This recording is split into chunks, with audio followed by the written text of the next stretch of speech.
Mary Beth Hartlib, the CEO of Prism HR Consulting, and throughout the month of March, I am interviewing inspiring women from around the world in celebration of Women's History Month. The Women's History Month theme this year is providing healing and promoting hope, and it's a tribute to the ceaseless work of the caregivers and frontline workers during the ongoing pandemic, but it's also a recognition of the thousands of ways that women of all cultures have provided healing and hope throughout history. Today, I'm excited to introduce you to Lisa Chao. Lisa has built a 25-year career in the realm of business development and entrepreneurship.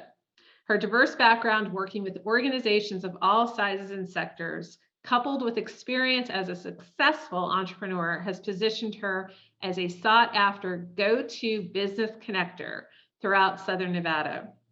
In her current role as the Vice President of Membership for the Henderson Chamber of Commerce, she directs long-term member development goals, which include sales strategies and effective programming to meet the needs of the local business community.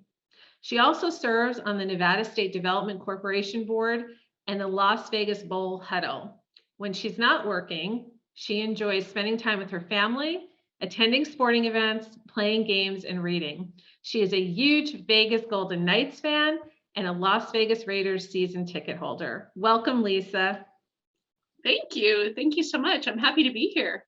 I'm happy to have you here too. I've been really excited about this upcoming interview with you. I know you have so much to share and you give so much back to the local community here in Henderson that we want to hear your story. So we've read your bio, but tell us more. I mean, tell us about your background and your career path and how you came into your current position.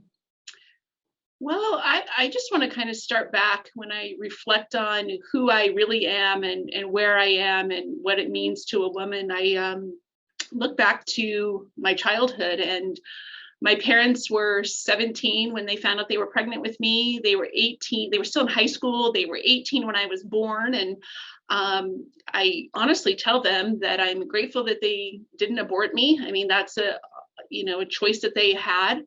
And they did not, but it was a rough childhood for me. They divorced early, and they held grudges, didn't like each other, kind of fought their battles through putting me in the middle of things. At one point, they even had a judge that took them into the courtroom and told them that they could no longer talk about each other through me. He brought me into his chambers and said, "Your parents are in contempt of court if they talk about one another again. Here is my card, call me." It was a rough childhood, and I had a counselor that was court appointed at the time, and she told me, there's a lot of people that are in your position, a lot of kids, a lot of young adults that will choose the route of drugs or alcohol or making some bad decisions as a coping mechanism or maybe as an excuse for what they've been through. And I chose to be different. I knew a lot of what I grew up with is not how I wanted my kids to be. And so I told myself, I don't know the way to make them loving, to know that they are loved, that they're safe, that they're going to have a good home environment. I didn't know all the ways to make that happen, but I knew that I would, and I did. And so when I look at my career path and my background and who I am and where I am and why, I would say that a lot of it is to do with choice, and people can choose to make a difference and be different than they were, or they could choose to kind of live the way they were brought up and whatever, or use that as a crutch. And so I think you have a choice in everything you do. You have a choice in choosing to have a good day, choosing to be in a good mood, choosing to show up with a smile on your face. And the choice I made is to make a difference with my kids and not have them have the same childhood that I did. That's really a lot of inner strength. I mean, that's such a difficult decision too to make when you're young. I mean, where do you think that inner strength comes from?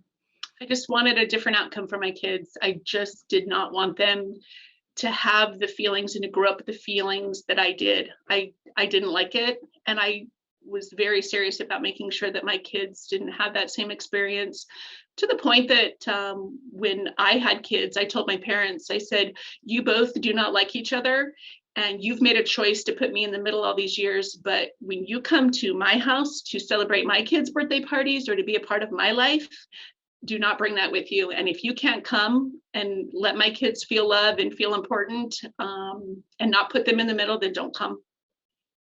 That's, I mean, that's amazing. And I think it's a great example of setting boundaries and your own self-love and self-care first, and that for your family. And it really being forthright in exactly what you want and what your expectations are. And I know, so many women have difficulty with that, and the boundary setting. So I think you serve as a great role model in that regard too. And you're right, we all have a choice, and so many people go down a different path. And so thank you for sharing that story. So, as we talk about, how you got here and your background and things of that sort, I mean, tell us what you do now. We know you work for the Henderson Chamber, we know your position, but, what do you actually do every day, and how do you support the community and support women in our community? So what I do every day, again, I'm the vice president of membership. And so I have a team. And so I work with my team to make sure that we're bringing on members that will find success. So they need to have ROI, and we need to be able to help them accomplish their goals. And everybody's not a good fit. And so I make sure that myself and my team bring on members and sponsors that are going to find ROI and that have a reason to join, and that we have benefits and resources that will serve them. So in addition to making sure that we have new members and new sponsors, I'm making sure that we have a product to sell and that we have an organization that will be fundamental to the business community. I work with our ambassadors, who are volunteers of our organization, and I help them to help us. We have a staff of 12 right now, and we have over 1,600 members. So to give everybody a personal attention and the connections that they want and the introductions and the time and the attention that they need, we need help. So we have volunteers that help new members through the process, figure out how to do things. And then I'm also part of the retention team and make sure that people want to renew with our organization. And then part of the strategy. So where are we going in a year, 2 and 3 years? So part of the strategic plan of making sure that we're relevant and essential in the years to come. That's great. And I know you've helped me personally with referring business and things of that sort. I certainly attribute my success in part to you. And you seem to have tireless, abundant energy. I mean, I see you morning, noon, and night at all these different events. And you said in your bio that you're really that business connector. And I couldn't agree more. I mean, you seem to know everybody. In many ways, you're the face of the chamber, and you just have a great ability and a talent for matching up the right people together so that they can continue to be successful. And to that end, my next question for you is, to what or to whom do you owe your success? I'd say a couple things. I mean, definitely education and striving to be better. I'm very competitive. So, I mean, even at a young age, I wanted to win at games and I wanted to get straight A's, and I just always have wanted to achieve.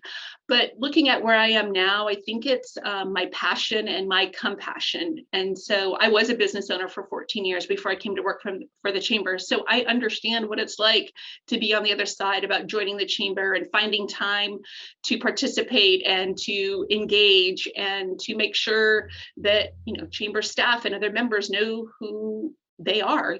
Our members need to participate and give of themselves. And so I've been on the other side and know what it's like to wear all these different hats as a business owner and feel like I'm possibly out of time. And sometimes I'm out of money and sometimes I'm out of resources, and you're just stretched so thin, and I get it.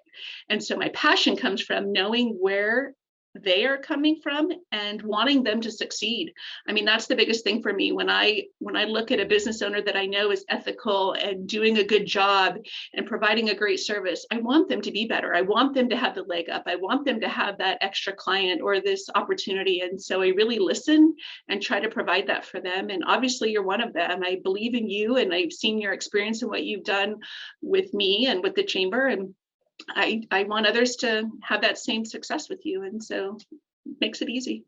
Thank you. Thank you for the compliment. So, we talked about, the reason why I'm doing this passion project is really, I I just realized I have this amazing tribe of women around me that I respect so much and care about. And I'm a big proponent of, Women's History Month and really acknowledging that. And, we talked about the theme, which is providing healing, promoting hope. So how does that theme resonate with you in your professional and personal life? I think part of what they mean by that theme is, frontline workers and caregivers. And I think of that's like the definition of a woman is a caregiver and the frontline worker of their family. Um, I feel that there's always this work-life balance, I think is the never-ending question, or the never-ending, how does a woman do that? How do we manage our homes and our businesses and our kids and all of those things? And I would just say I've kind of done it all. I've been a work at home mom. I've, had to have the kids go somewhere else while I work. Now my kids are older and I can, work without having so much guilt. But I always say that it's all hard. All of it's hard. Everybody thinks that the grass is greener.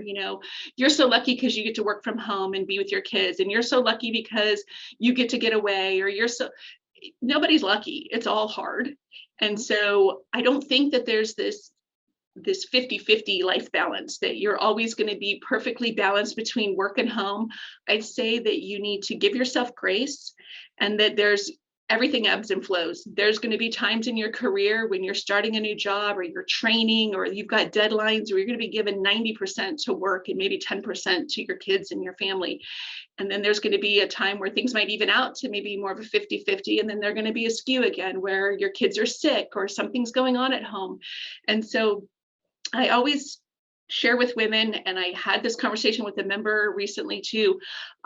It's a struggle. It's always a struggle. And I think that women need to give themselves grace, and that they need to know that things are going to ebb and flow, and that it'll be okay. And that's how I feel. And then with the pandemic and frontline workers, and I think of nurses a lot of times, and they're giving so much at work.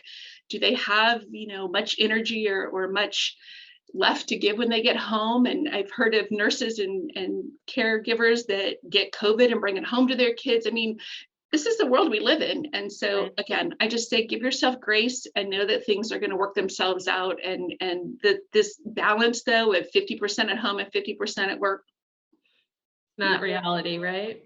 Yeah. And I think, to that end too, I've had a lot of conversations too, that we need to let go of this false notion of perfection. I don't, who decides what perfection is? Number one. Number two, it doesn't exist. Right. yeah. And I think we make ourselves crazy sometimes thinking, that, if I just do this, then I'll be perfect, or, and we stop living life a lot of times and appreciate being just in the moment, even if the moment is a bit messy. And just, that's life, right? And just relishing those times. And so I think that's really a great perspective. And I think it's a great reality check too, because I think also, as I've done this project, Lisa, I found that, many women think they're alone in their own thoughts about, my life isn't perfect. As you said, the grass is greener over in Lisa's yard, but not necessarily, right? And it's how we perceive others and how they're living their life. And we seem to always be doing this comparison, but we really don't know. And so losing that, idea of perfect. And I also think, negative self-talk occasionally, self-doubt and things of that sort, that's perfectly normal. And we all have it at different times for different reasons. And so I think, again, I found that, some women feel that they're all alone in that. Like, I'm the only one who's having self-doubt right now. And that's not true. And I think part of, this project, I'm hoping, is that women will realize we have more in common with each other than not, and we can rally around that and continue to lift each other up. And so my final question to you for today is that the idea of role models and being a role model in our careers and our personal life, not just for other women, our peers and colleagues, but younger women as well. And so there's one piece of advice you have. What would you like to share? I'll give you two. One is that I tell my kids this all the time: you get what you put up with. So you get what you allow people to treat you as. And so I think it's really important to desire a certain amount of um, respect, or just how you want to be treated. If you allow people to walk all over you, that's how you're going to be treated. And so that's one thing, is just to make sure that you understand that you get what you accept and what you allow.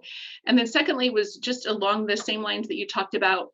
I think sometimes women aren't as sisterly as they should be, and we should be lifting each other up, and we should understand that we have so much more in common, instead of judging others or looking at someone else and thinking that their house isn't perfect, or that they're not dressed perfectly, or that they're not doing the right things by their career. Why can't we come together and be a sisterhood and bring someone else up, make them a meal, offer to watch their kids so they can go have some me time? That's another thing, is if we're not filling our own cups, we're not going to be there for others. And why not help another woman, another sister? And when you talk about what you would tell a young person, I mean, I see it even in college. I see it in sororities, and even young girls. They're catty, they're not supporting of each other, and it's sometimes something that's taught very early. And so I would just say, help, create a sisterhood and help people out. I mean, there's nothing wrong with some kindness. Absolutely. And I think that's a great way to wrap up our interview today, Lisa. I really appreciate you taking the time. I know you have such a busy schedule. You're a great person, a great role model, and I appreciate you participating in this project. Thank you. I appreciate the opportunity. Thank you.